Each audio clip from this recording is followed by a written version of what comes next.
তো বন্ধুরা বর্তমানে কিন্তু ইলেকশন কমিশন অফ ইন্ডিয়ার তরফ থেকে পুনরায় একটি নতুন কিন্তু নোটিশ পাবলিশ করা হয়েছে। এখানে কি বলা হয়েছে? এখানে বলা হয়েছে যে 2003 সালে যদি ভোটার লিস্টে আপনার নাম থেকে থাকে সেক্ষেত্রে আপনার কি ডকুমেন্টস সাবমিট করতে হবে অথবা কী ডকুমেন্টস সাবমিট করতে হবে না, সেটা নিয়ে নতুন একটি আপডেট কিন্তু জারি করা হয়েছে। এবং এই বিষয়ে কী বলা হয়েছে অথবা এই নোটিশে কী বলা হয়েছে সেটা কিন্তু এই ভিডিওতে আপনাদের স্টেপ বাই স্টেপ বলে দেবো। তো সেক্ষেত্রে অনেক মানুষ কিন্তু এর ফলে অনেক সুবিধা কিন্তু পাবে, অনেক মানুষের ছাড় কিন্তু দেওয়া হয়েছে। এবার কী ছাড় দেওয়া হয়েছে অথবা কী ডকুমেন্ট সাবমিট করতে হবে অথবা 2003 সালে ভোটার লিস্টে নাম থাকলে কী সুবিধা পাবেন, সমস্ত রিজেক্ট পয়েন্ট জানতে ভিডিওটা প্রথম থেকে শেষ পর্যন্ত অবশ্যই দেখবেন মনোযোগ সহকারে। এবং আমাদের চ্যানেলে প্রথমবার ভিজিট করে থাকলে আমাদের চ্যানেলটিকে সাবস্ক্রাইব করে রাখুন এবং পাশে থেকে বেল আইকনটিকে অবশ্যই প্রেস করে রাখুন। তো চলুন আজকে ভিডিওটা শুরু করা যাক। এখানে বলা হয়েছে 1927 সালের 1 জুলাইয়ের পর জন্ম হলেও বাবা মার নথি লাগবে, স্পষ্ট করলো নির্বাচন কমিশন। এই বিষয়ে নতুন একটি আপডেট কিন্তু এসেছে। এখানে বলা হয়েছে সামনে বিহারের বিধানসভা নির্বাচন, সংশোধিত ভোটার তালিকার জন্য সেই রাজ্যে একটি বিশেষ সমীক্ষা চালু করেছে নির্বাচন কমিশন। ভোটারদের বাবা মা জন্ম তারিখের শংসাপত্র জমা দেওয়ার বিষয়ে বেশ কিছু নির্দেশিকা দেওয়া হয়েছিল, যা নিয়ে শুরু হয় বিতর্ক। সাংবাদিক বৈঠক করে এই নির্দেশিকা বিরোধিতা করেছিলেন রাজ্যের মুখ্যমন্ত্রী মমতা বন্দ্যোপাধ্যায়। সোমবার নির্বাচন কমিশনের তরফে একটি নতুন নির্দেশিকা কিন্তু জারি করা হয়েছে। সেখানে বেশ কিছু বদল আনা হয়েছে। তা হলে কমিশনের যে নির্দেশিকা নিয়ে প্রশ্ন তোলার পরে কি এই সিদ্ধান্ত নিয়েছে। এবার কি নতুন যে নির্দেশিকা জারি করেছে সেখানে কি বলা হয়েছে এবার কিন্তু আপনাদের স্টেপ বাই স্টেপ জানিয়ে দেবো। এখানে বলা হয়েছে যে নতুন নির্দেশিকায় কী জানানো হলো। সোমবার নতুন নির্দেশিকায় কমিশন জানিয়েছে বিহারের 2003 সালের ভোটার তালিকায় আপলোড করা হয়েছে 4.96 কোটি ভোটারদের কোনো রকম নথি দেওয়ার প্রয়োজন নেই। ঠিক আছে, এবার 4.96 কোটি ভোটারদের মা বাবা সঙ্গে সম্পর্কিত কোনো নথি দেওয়ার প্রয়োজন নেই। মোট ভোটারদের 60%কে কোনো রকম নথি দিতে হবে না।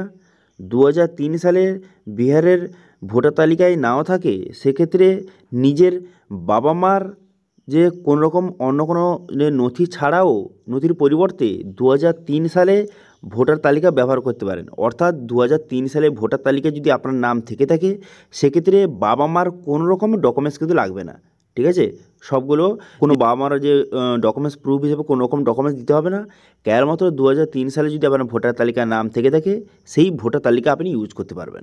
ঠিক আছে, তো যাদের যে সমস্যা ছিল যে বাবা মার ডকুমেন্টস দিতে হবে, বাবার ডেট অফ বার্থ প্রুফ হিসেবে ডকুমেন্টস সাবমিট করতে হবে, সেই সব চিন্তার কিন্তু অবসান হয়েছে। এবার 2003 সালে যদি আপনার ভোটার লিস্টে আপনার যদি নাম থেকে থাকে সেক্ষেত্রে কিন্তু বাবা মার ডকুমেন্টস না দিলেও চলবে। ওকে, এবার দেখুন অনেকে বলতে পারে যে এটা তো বিহারে হচ্ছে, তাহলে আপনি ভিডিও করছেন কেন? দেখুন বিহারে এখন হচ্ছে, এবার এর পরে ওয়েস্ট বেঙ্গলে হবে। তো আগে থেকে আপনারা সতর্ক থাকুন, আগে থেকে আপনারা বিষয়টা জানিয়ে দিই, সেক্ষেত্রে সমস্ত ডকুমেন্টস আপনার জোগাড় করে রাখবেন। তো সেক্ষেত্রে যখন আমাদের হবে এখানে তখন কিন্তু আপনার সমস্ত কাজ কিন্তু খুবই শীঘ্র হবে এবং আপনার সুবিধা কিন্তু হবে। তখন কিন্তু তাড়াহুড়া বা এইসব কাজ কিন্তু হবে না। আগে থেকে সমস্ত ডকুমেন্টস আপনি যদি সঙ্গে রাখেন সেক্ষেত্রে আপনারই সুবিধা হবে। ঠিক আছে, এবার বলে কি আগের যে নির্দেশিকা যে দেওয়া হয়েছিল সেটার সঙ্গে পরিবর্তন কী। দেখুন এখানে আগের যে এখানে বলা হয়েছে যে আগে কী নির্দেশিকা দেওয়া হয়েছিল না, কমিশনের আগে নির্দেশিকা জানানো হয় যে সমস্ত ভোটার 1927 সালের 1 জুলাইয়ের আগে জন্মগ্রহণ করেছেন তাদের জন্ম তারিখ প্রমাণ হিসাবে এই যে 11টি নথির মধ্যে যে কোনো একটি নথি জমা দিতে হবে। 1927 1 জুলাই থেকে 2004-এর মধ্যে যাদের জন্ম তাদের কিন্তু জন্ম তারিখ প্রুফ হিসেবে একটি ডকুমেন্টস এবং সঙ্গে তারা বাবা মার একটি জন্ম তারিখ প্রুফ হিসেবে একটি ডকুমেন্টস কিন্তু সাবমিট করতে হবে। ঠিক আছে, এবার তারপরে বলা হয়েছে 2004 সালের পরে যাদের জন্ম তাদের নিজের ডকুমেন্টস এবং সঙ্গে বাবা মার একটি ডকুমেন্টস সাবমিট করতে হবে ডেট অফ বার্থ প্রুফ হিসেবে। কিন্তু নিয়ম কিন্তু কিছু চেঞ্জ কিন্তু করে দেওয়া হয়েছে। বর্তমানে 2003 সালের ভোটার তালিকায় যদি আপনার নাম থেকে থাকে সেক্ষেত্রে বাবা মার কোনো রকম ডকুমেন্টস কিন্তু সাবমিট করতে হবে না। তো সেই জন্য 4.96 কোটি মানুষদের আর কিন্তু কোনো রকমের ডকুমেন্টস কিন্তু সাবমিট করতে হবে না। তার জন্য খুবই বড় খুশির খবর। ঠিক আছে, নতুন নির্দেশিকাটা আপনাদের দেখে দিই এবার। তো দেখতে পাচ্ছেন এটা কিন্তু ইলেকশন কমিশন অফ ইন্ডিয়ার তরফ থেকে এই যে প্রেস নোটটাই জারি করেছে। এখানে 30/6/2025 এখানে দেখতে পাচ্ছেন পরিষ্কারভাবে বলে দেওয়া হয়েছে এই যেটা আমি এখনই বাংলায় বললাম সেটা কিন্তু এখানে বলে দেওয়া হয়েছে। বর্তমানে কিন্তু 4.96 কোটি মানুষদের কোনো রকম ডকুমেন্ট সাবমিট করতে হবে না, এবং যা 2003 সালে ভোটার যদি লিস্টে আপনার নাম থেকে থাকে সেক্ষেত্রে বা আমার কোনো রকম ডকুমেন্টস আপনাকে সাবমিট কিন্তু করতে হবে না। এখানে পরিষ্কার কিন্তু বলে দেওয়া হয়েছে। দেখতে পাচ্ছেন এখানে কিন্তু এই যে নোটটা, প্রেস নোটটা আপনি যে গুগলে গিয়ে আপনি খুব সহজে ডাউনলোড করে আপনি পুরো বিষয়টা নিজে থেকে পড়ে বুঝে নিতে পারেন।